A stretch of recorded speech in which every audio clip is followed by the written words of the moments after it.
My brother and I have been close since we were kids. Even after we became adults, until he got married, we often spent our weekends together. Years passed since he got married. One day, when I assumed he was living happily, I received a shocking message from him. I'm being accused of an affair I know nothing about, and they're demanding compensation in the divorce court. It seemed that my sincere and earnest brother was being sued by his sister-in-law. I immediately headed to my brother's house. My name is Ava. I'm a 31-year-old woman working as a lawyer. After graduating from law school, I became a lawyer and now work at a prominent firm. I always struggled with studies, so it wasn't an easy journey to get where I am today. Still, I became a lawyer and now live a busy but fulfilling life. Of course, every day is a day of learning, and I think it'll always be. But I have a unique hobby: gaming. I'm what you call a gamer, and when I have time, I play online games with my brother, also a gamer. Samuel, my brother, who's 5 years older, supported me during my college admissions and bar exams. We're still very close. I was forming my career as a lawyer while enjoying games with Samuel. But since he got married last year, we played less frequently. One relaxed weekend at home, Samuel called. Hey, do you have a moment? I need some advice. It was unusual for reliable Samuel to ask for guidance. Though surprised, I listened closely. Lately, my wife's been acting strange. She's out often and sometimes doesn't come home at night. I hope I'm just overthinking. Samuel began talking about his wife, Charlotte. He said she often wasn't home when he returned from work, and sometimes didn't come home at all without notice. I only met Charlotte at their wedding, so I don't know her well. But from our few meetings, she seemed friendly. So I was taken aback. It's not inherently wrong to stay out late or go out, but if it happens too often, it's concerning. If there are relationship issues or infidelity, something has to be done. That's why Samuel consulted me, being a lawyer, about potential solutions. However, from a legal perspective, you can't do anything without evidence. Moreover, involving a lawyer isn't the most peaceful solution, especially without any proof against his wife. Since I didn't have a clear picture of the situation, I decided not to intervene just yet.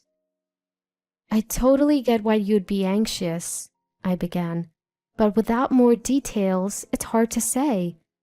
There's a chance she might just be out having fun. If you really want to know, our office is partnered with a detective agency. I can introduce you if you like. Right now, there was little I could do. However, if Samuel was truly concerned, I thought it might be best for him to look into it. So I suggested he hires a detective. A detective, huh? Samuel mused. That's an option. I'm swamped with work, so I can't investigate it myself. I'll think it over. Samuel's response was non-committal. Regardless, I sent the detective agency's details to Samuel's computer. Let me know if you decide to hire them. I'll make the necessary arrangements from my end, I reassured. Thanks. Samuel replied with a sigh and ended the call. His demeanor was notably downcast. The situation seemed even graver than I initially thought. Days turned into weeks, and Samuel neither contacted the detective nor reached out to me. Was he too busy, or had things settled down with Charlotte? Eventually, I decided to check in with him. Samuel, how have you been?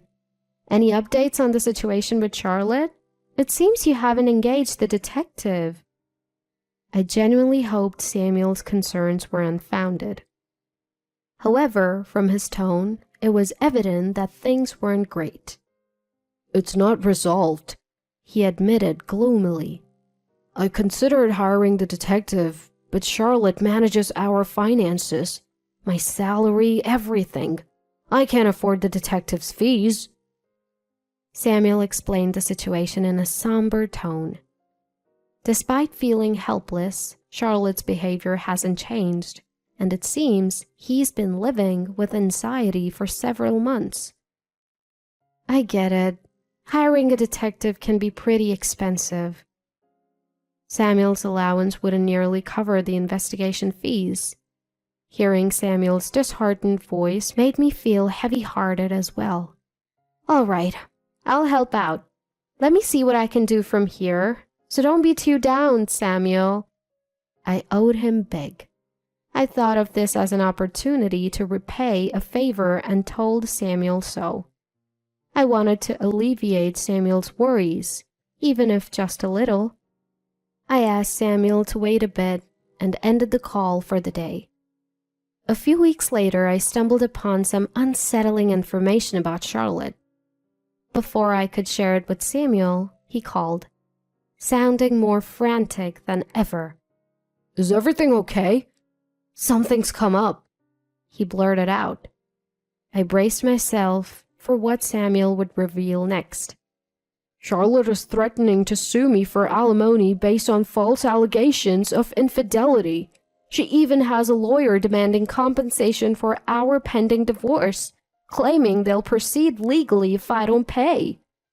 It sounded like Samuel had been ambushed by Charlotte and her lawyer, with unexpected demands. He explained that he had secretly called me during a break from their intense discussion. Hearing this, I was at a loss for words. I knew Samuel wasn't the type to cheat. Samuel himself probably has no idea at all. That's why he's saying it's fabricated. So, Charlotte is claiming compensation in the divorce trial based on a non-existent affair story about Samuel. Samuel is genuinely a good person who is kind to everyone. Having seen many victims of scams and frauds at work, I was always worried about good-hearted Samuel. I often wondered if he might someday be deceived. But I never imagined this deception would come from his own spouse.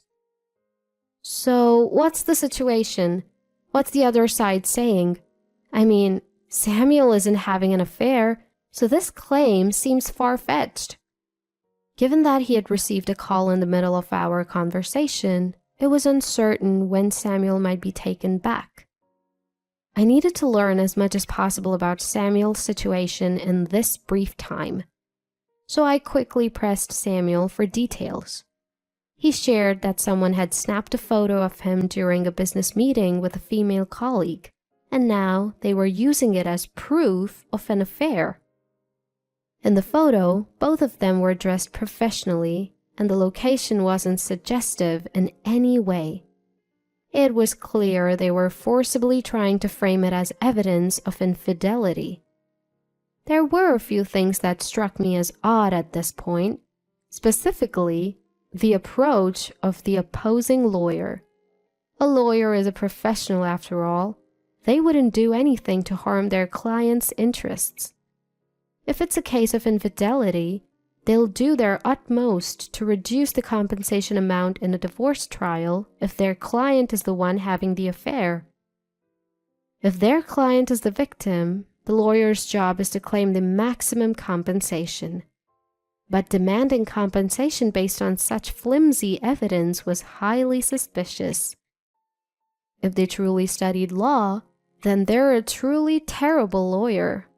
If such unreasonable demands were met, anyone could make wild compensation claims. There was no need to accept such an absurd request. As a family, I couldn't stand by and do nothing. Samuel, I'm coming over right now. Don't answer anything they say until I get there. Just stay put and wait for me. I decided to step in as Samuel's lawyer and talk to Charlotte and her lawyer. From lounging in my casual clothes, I quickly changed into my suit, shifting into work mode. I called a taxi and headed to Samuel's house as fast as I could. Upon arrival, I took a deep breath and rang the doorbell. It was Samuel who answered, and he welcomed me inside. Heading to the living room, I found Charlotte sitting next to an unfamiliar man. This man seemed to be Charlotte's attorney. Both of them looked at me in surprise. "Sister-in-law, it's been a while." I greeted Charlotte briefly and then introduced myself to the man beside her. "Nice to meet you. I'm Ava, an attorney. I'm here today representing Samuel." At my words, both Charlotte and her attorney looked shocked. "What? Ava? A lawyer? You're joking, right?" Charlotte mumbled, exchanging a quick glance with the man beside her. It's understandable that she was taken aback. She had no idea that I practiced law. I had been approached for free consultations and mentioned behind my back, leading to past troubles. As a result, I seldom share my profession with anyone other than close friends and family. Of course, that includes relatives too. Samuel understood my sentiments, so he never mentioned my job to Charlotte. That's probably why she was so surprised to see me step in as a lawyer. Charlotte controlled Samuel's income. He wouldn't have the means to hire a lawyer under normal circumstances. Perhaps she thought Samuel would be defenseless and took this opportunity to make her claims. Silently seated were Charlotte and her attorney. As I was pondering the next move, Charlotte's supposed lawyer spoke up. "I don't care if you're a lawyer or not. Your brother cheated. He should obviously pay compensation, right?" Beside him, Charlotte nodded in agreement. Did they genuinely believe they could win compensation in a divorce case with that? "What do you have as evidence of this alleged affair?" While I could never believe any tales of Samuel's infidelity, the two kept insisting even after I arrived. Wondering if they had any additional evidence beyond what Samuel shared with me, I pressed the opposing lawyer. "He was having dinner with another woman. That's solid proof. Let's say we'll let it slide for $50,000. You wouldn't want this getting out to family or his workplace, would you?" The man's words could be construed as a threat. I almost chuckled, demanding $50,000 based on such a flimsy accusation. Doesn't he realize how ridiculous he sounds? His bold claims only made me want to laugh more. By this point, my suspicions were nearly confirmed. That this attorney might just be a fake. Despite being a so-called attorney, he had employed what seemed like threats against Samuel. Something that had caught my attention from the start. I initially thought he might just be a corrupt lawyer, but even with a genuine attorney like me present, he kept making statements no real lawyer would utter. Claiming $50,000 compensation based on a mere public meeting is absurd. Just being in a suit in broad daylight in a public place doesn't prove infidelity. To prove adultery, there needs to be direct evidence of actual misconduct. Any attorney would know this. It's a fundamental aspect of the law. If he doesn't even know this, something's off. "I understand your concerns," I began, "but we can't just agree to the payment. Sir, could you provide your attorney license number and your full name? If you could also provide the name of your firm, I'll get in touch to set up another meeting." I pressed the opposing lawyer for his credentials. As expected, he began to falter. "I can't quite remember my license number right now. I must have forgotten. Please contact my wife for appointments." Forgetting one's own attorney license number? That's unimaginable for a real attorney. It's clear he's trying to deflect and quickly exit the situation. You can't say it, can you? Because you're not a real lawyer. I hit the nail on the head. I thought he would admit it now, but he defiantly countered. What are you talking about? That's absurd. I could sue you for defamation. If he could, I wished he would. I couldn't help but burst out laughing. If you're genuine, then tell me. A trustworthy attorney wouldn't hide their identity, and a real attorney wouldn't threaten to sue over such a minor issue. I replied with a smirk, leaving him speechless. The tables seemed to have turned. Both Charlotte and the imposter attorney looked defeated. Now, the ball was in my court. Mr. Fake Attorney, aren't you actually Logan, sister-in-law's former classmate? You work in sales, don't you? Hearing this, the two of them looked up in shock. Samuel, who had been quietly watching the exchange beside me, looked at me in surprise. You're not an attorney. Your sister-in-law's affair partner. It wasn't Samuel having the affair. It was you two, wasn't it? Am I right, Charlotte? Everyone in the room was taken aback by my revelations. The sudden appearance of an attorney who knew everything must have been startling. I had been consulted by Samuel, and after learning he couldn't afford to investigate, I took matters into my own hands. I couldn't stand seeing Samuel so distressed. An investigation revealed Charlotte's affair. I had been informed of every detail about the man she was seeing, including his identity. When I arrived at the house and saw Charlotte with the man next door, I was equally taken aback. Turns out, the man who claimed to be Charlotte's lawyer was actually her affair partner. I had done my homework. I let them know I had plenty of evidence of Charlotte's affair and reminded them that Charlotte and her partner would be the ones paying compensation. So, are you still planning to claim compensation from Samuel? Upon hearing my question, both Charlotte and Logan silently shook their heads. I'm so sorry. I never meant for any of this to happen. Please forgive me. Perhaps realizing she would be the one paying, Charlotte's tone shifted to remorseful and apologetic. Logan, seeing Charlotte's demeanor, gave a slight nod of his head.